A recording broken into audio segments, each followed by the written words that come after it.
You won't believe what HOA Karen did to my service dog. And how the cops reacted. I've lived in this neighborhood for 3 years. And up until recently, things were quite predictable in that slightly overmanaged HOA kind of way. The lawns were always trimmed, the trash bins perfectly aligned, and the rules, endless. But none of those rules ever bothered me, because I kept to myself. The only thing that really mattered in my daily life was my service dog, Max. Max isn't just a pet, he's trained to help me manage a medical condition that can turn dangerous without warning. He is calm, disciplined, and honestly better behaved than most people in this community. Everywhere I go, Max is right by my side, focused and alert. Most neighbors either ignore us or offer a polite smile. That was until she decided to make it her business. Karen was the kind of HOA board member who treated the rulebook like it was federal law. Clipboard in hand, always watching, always ready to point out the smallest violation. I had noticed her staring at Max a few times before, whispering to other neighbors, clearly disapproving. One afternoon, as I was returning home from a walk, she finally approached me. "You can have that dog here," she said bluntly, blocking my path. "Pets over a certain size aren't allowed in this community." I calmly explained, like I've had to do too many times before, that Max isn't a pet, he is a service dog. I even pointed to his vest, but Karen wasn't interested in listening. She waved her hand dismissively and said, "People fake those things all the time. You can just slap a vest on a dog and break the rules." I felt my chest tighten, not from fear but from frustration. I told her that federal law protects service animals, regardless of HOA rules. That should have been the end of it.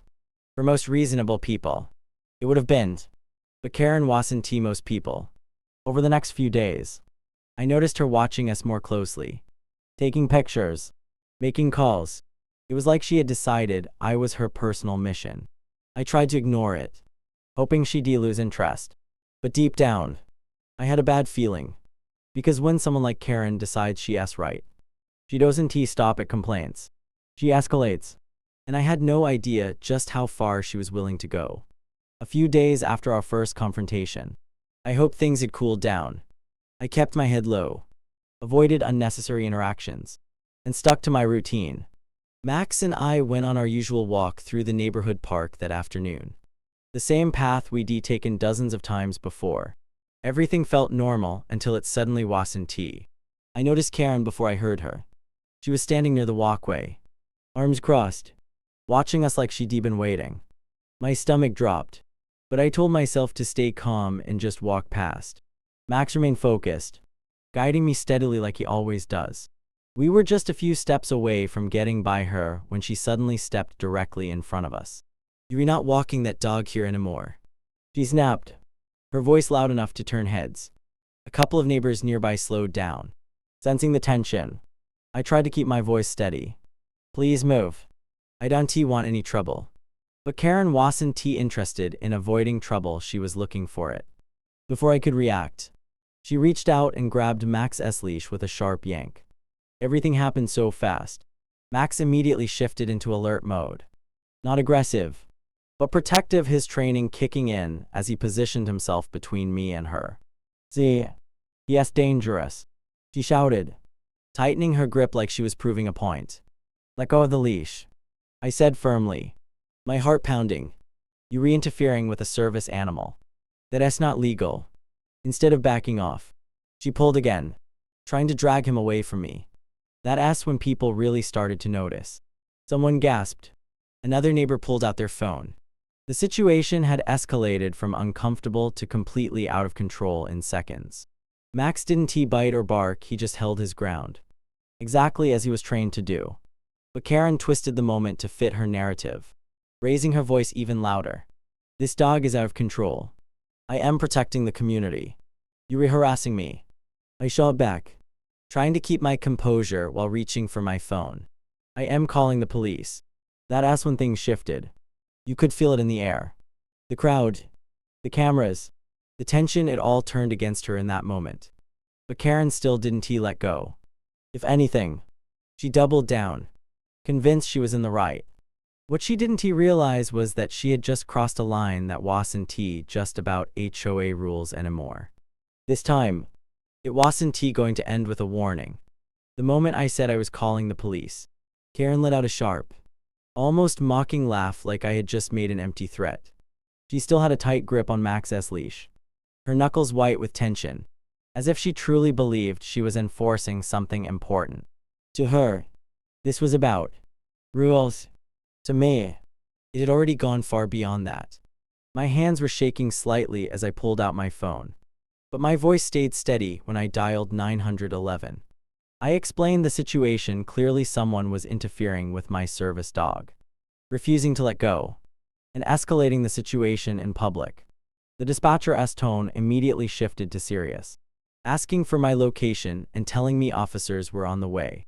Karen rolled her eyes the entire time, clearly unimpressed. "Go ahead," she said loudly, making sure the small crowd could hear her. "I'd love to see what the police say about you breaking HOA regulations. You think you're above the rules?" I didn't respond right away. There was no point arguing with someone who had already decided they were right. Instead, I focused on Max, keeping my hand gently on his back to reassure him. He remained calm despite everything, his training holding strong even as tension crackled around us. If anything, his composure made Karen look even more unreasonable. A few neighbors had gathered at a distance now, whispering among themselves. Phones were still out, recording. One older man stepped forward slightly and said, "Ma'am, you should probably let go of the dog." But Karen shot him a glare that shut him down instantly. "This is HOA property," she snapped, "and I am on the board. I know the rules. That doesn't give you the right to touch my dog," I said firmly. "Or me," she scoffed. "We'll all see about that." Those words hung in the air just as the distant sound of sirens started to grow louder. For the first time, I saw a flicker of uncertainty cross her face, but it disappeared just as quickly. She straightened her posture, adjusting her stance like she was preparing to argue her case. When the police cars finally pulled up, the entire atmosphere shifted. Conversations hushed, phones angled for better view. And yet, even then, Karen didn't release the leash. Instead, she raised her voice again, pointing at me as the officers approached. "Finally," she said, full of confidence, "this person has been violating community rules and bringing a dangerous animal into our neighborhood." I took a slow breath, steadying myself as the officers stepped closer, because this was the moment everything was about to change. When the police finally arrived, Karen's confidence seemed unshakable. She straightened her back, puffed out her chest, and launched into her rehearsed speech about community safety and rule enforcement. She pointed at Max, at me, and even at the small crowd of neighbors who had gathered, clearly trying to make it look like she was the hero of the day. The officers listened politely at first, jotting down notes, asking calm questions, but it was obvious they were assessing the situation carefully. Karen expected them to immediately take her side. After all, in her mind, she was just a dedicated HOA board member enforcing the rules. She leaned in, raising her voice, saying, "This resident refuses to comply with the HOA regulations. Their dog is clearly a threat." And one of the officers raised a hand to stop her mid-sentence. The moment her voice was cut off, I realized things were about to pivot dramatically. The lead officer, a tall, serious-looking woman, turned to Karen and said, "Ma'am, I need you to step back and let us speak with the owner." Now, Karen looked confused for a split second, then started to argue, but the officer continued without giving her room. "This is about a service animal. Did you know that interfering with a service dog is a federal offense?" Karen's eyes went wide, and her confident posture faltered. "Federal offense? That can't be right," she stammered, glancing at the officers for support. The other officer nodded firmly. "Under the Americans with Disabilities Act, service animals are protected. You are not allowed to touch, harass, or interfere with a service animal. Any violation of that law could result in serious legal consequences, including fines or even criminal charges." For the first time that day, Karen's mouth went dry. She tried to interject, tried to argue that HOA rules somehow overrode federal law. But the officers shook their heads. No HOA rules or personal opinions can override federal law.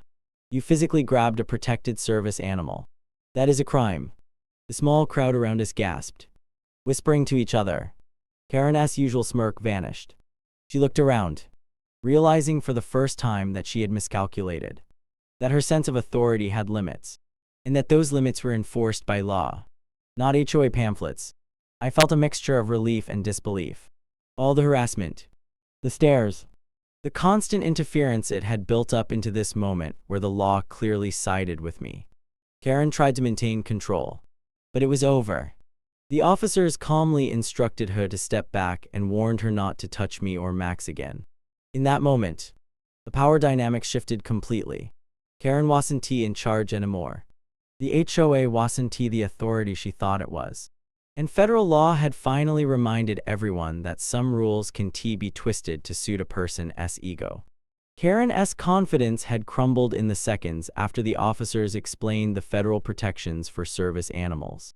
I could see it in her eyes, a mixture of disbelief, panic, and that rare, fleeting realization that she had crossed a line she could never come back from. The air around us felt charged, like the neighborhood had collectively held its breath, waiting for what would happen next. Neighbors whispered to each other, some shaking their heads, others holding up their phones to capture the moment. Karen, once the self-appointed enforcer of rules, suddenly looked small, vulnerable, and completely exposed. The officers gave her one last warning, telling her she must immediately release the leash and step away. She hesitated, as if she were still trying to convince herself that her authority mattered more than the law. But when she saw the stern look on the lead officer's face, the crowd, and Max standing calmly but firmly at my side, she knew she had no room to maneuver. Her fingers loosened slightly on the leash, but not fully. That's when the officer stepped forward, placing a hand gently but firmly on her shoulder. Ma'am, you are under investigation for interfering with a federally protected service animal, the officer said, her voice steady but firm. The words hit Karen like a lightning bolt. She stammered, trying to argue, trying to explain herself. But the reality was impossible to escape. She had taken matters into her own hands, violating a law that didn't bend to HOA interpretations or personal opinions.